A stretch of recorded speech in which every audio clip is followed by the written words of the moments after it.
Fidèles internautes de la Web TV de la Paix, très heureuse de vous retrouver dans ce premier numéro de votre émission dédiée au projet FOCABEN, un projet qui est mis en œuvre par Search for Common Ground avec Think Peace Sahel sous le financement du Fonds de consolidation pour la paix. Aujourd'hui, nous allons parler d'un phénomène qui est très courant sur les réseaux sociaux ou dans les grands mèmes. Il s'agit de la désinformation. Nous allons entrer en profondeur de ce que c'est que la désinformation, quelles sont ses causes et ses conséquences. Et pour en parler, nous recevons sur notre plateau M. Mahamadou Barayogo. Il fait partie de la communauté des blogueurs du Mali. M. Barayogo, soyez le bienvenu. Merci beaucoup pour l'invitation. Je vous en prie. Madame Koumba Koulibaly est notre deuxième invitée. Elle fait partie de l'association des blogueurs du Mali. Madame Koulibaly, soyez la bienvenue. Merci beaucoup. Je vous en prie. Un réel plaisir pour nous de partager ce plateau avec vous.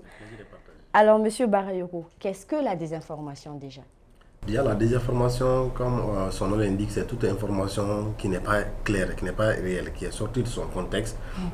Ça peut être une information montée de toutes pièces. Ça peut aussi être une information qui, à la base, était réelle, mais qui a été déformée avec le temps, ou bien qui a été sortie de son contexte pour porter atteinte à quelqu'un, à un individu, à une communauté ou même à un État. D'accord. Alors, Madame Koumba Koulibaly, Monsieur Barayogo vient de définir un peu ce que c'est que la désinformation. Quelle différence existe-t-il entre la désinformation et la mésinformation? Comme il a si bien dit, on va commencer par la désinformation. C'est une mauvaise information qui n'a pas de source précise, on peut le dire, mais c'est une information diffusée de manière volontaire en fait. Quant à la mésinformation, c'est une information diffusée involontairement. Par exemple, on partage une information, mais on ne sait pas qu'il s'agit d'une mauvaise information. Donc, on peut dire que c'est là que réside la différence entre désinformation et volontaire. D'accord. Alors, Monsieur Barayogo, une fois de plus, selon vous, qu'est-ce qui peut motiver une personne à faire de la désinformation? Quels sont les principaux motifs? Il y a plusieurs motifs, parce que déjà, quand on va derrière n'importe quelle désinformation, il y a un objectif qui est là. Parce que déjà, ça peut être constitué par un groupe de personnes qui veulent mener une campagne de désinformation contre une initiative, contre un individu, même contre la politique d'un État.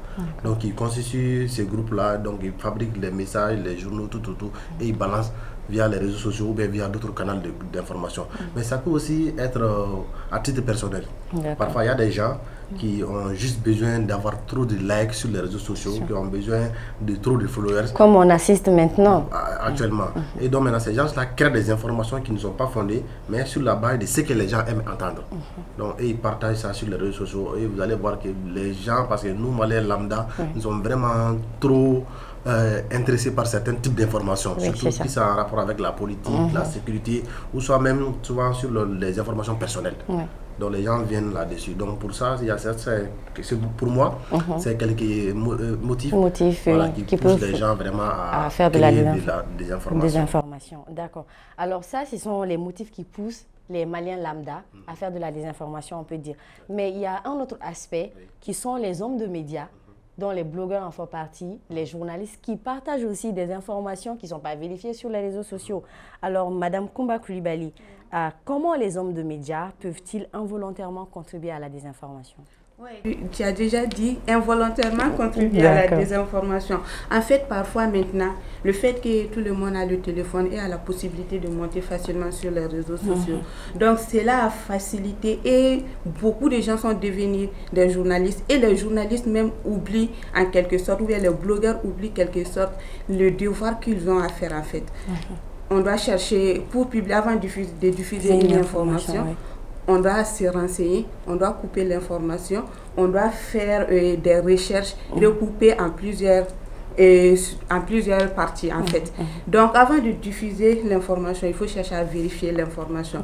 Maintenant, quand une journaliste trouve une information sur les réseaux sociaux, il ne cherche pas à savoir d'où vient l'information, qui a publié l'information, quelle est la source de cette information. Et ils reprennent la même information sans chercher, sans faire le recoupage en fait, le découpage en fait. Donc cela le pousse à publier une information non vérifiée. Et généralement, les fausses informations, ce sont les informations non vérifiées.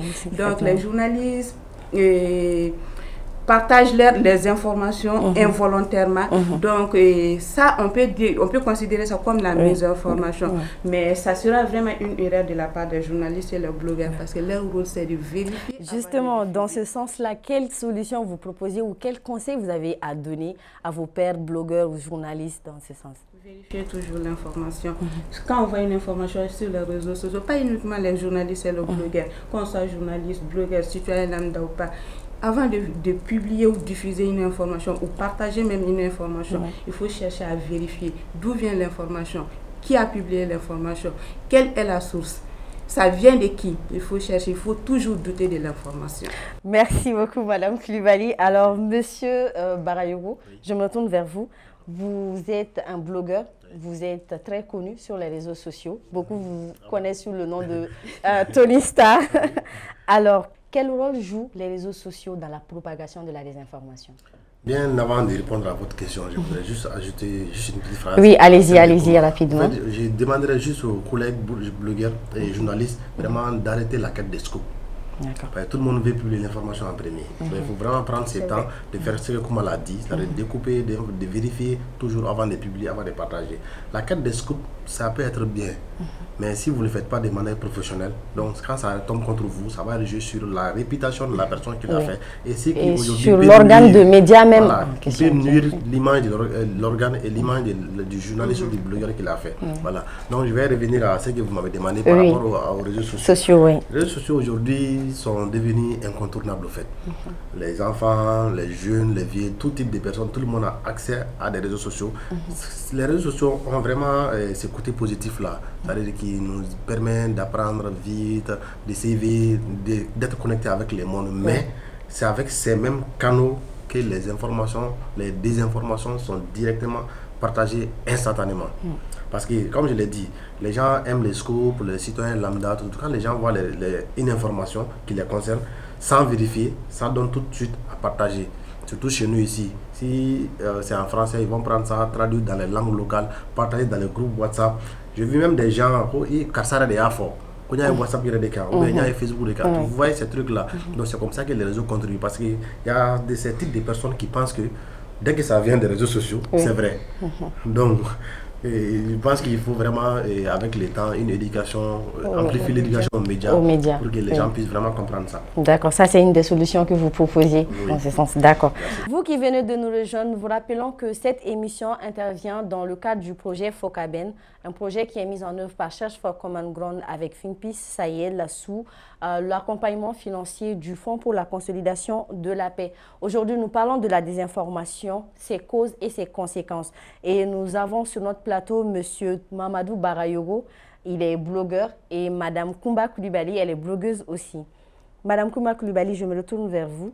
Alors, pouvez-vous nous citer des cas ou des exemples récents de désinformation et expliquer ses impacts? Ok. Bon, on a tendance à retrouver des images hors contexte sur les réseaux sociaux. Ce sont des informations, des images que nous vérifions généralement. Tu trouveras que ces images sont toujours en lien avec l'actualité en fait. Donc on peut prendre une photo pour dire que voilà, et bon, je vais éviter le sujet politique. On peut prendre une photo pour dire qu'on a vu Tony quelque part là-bas, alors que si tu fais la recherche en fait, il se trouve que la photo date peut-être de 2020 et puis ce n'est plus de l'actualité en fait. Mais généralement les photos les informations qui accompagnent les images en fait, vous trouverez que c'est de l'actualité. Ils profitent en fait, les acteurs de fausses informations. Ceux qui diffusent les fausses informations profitent toujours de l'actualité pour diffuser ces informations-là. Maintenant, ils accompagnent toujours les photos avec des informations qui peuvent convaincre les gens. Quand tu vois l'information, immédiatement, tu peux croire parce que c'est de l'actualité en fait. Ce que nous faisons à notre niveau en fait, c'est la vérification à travers les reverse image et reverse image, des recherches avec Google Image et tout. Donc nous utilisons ces outils-là. Et généralement, en utilisant ces outils, vous trouverez que la photo est sortie de ce contexte. L'information qui accompagne l'image est fausse. La date n'est pas de l'actualité. Voilà, c'est un peu comme ça. D'accord. Alors, Monsieur Barayogo, tout à l'heure, dans votre intervention, vous avez parlé de l'éducation des médias. Alors, comment l'éducation et la sensibilisation du public peuvent-elles aider à combattre la désinformation? Déjà, on peut dire que l'éducation et la sensibilisation a déjà commencé à faire ses effets. Même si ce n'est pas remarquable, parce que c'est pour le changement de comportement, c'est un processus très long. Mais on va voir que dans les temps, on pouvait voir, il y a, en 2022, 2023, on pouvait voir dans certains groupes WhatsApp, il y a eu tel massacre dans telle communauté, avec telle communauté. Mais ce genre de messages aujourd'hui, les gens ont commencé à comprendre ça. Comment? Parce qu'il y a eu cette sensibilisation, il y a eu cette éducation aux médias qui circulent. Donc, d'indexer les gens, donc il faudra vraiment chercher à comprendre qui sont derrière, qui sont ceci, qui sont cela, comment c'est venu, au lieu d'indexer une communauté, accuser une communauté par rapport à une situation.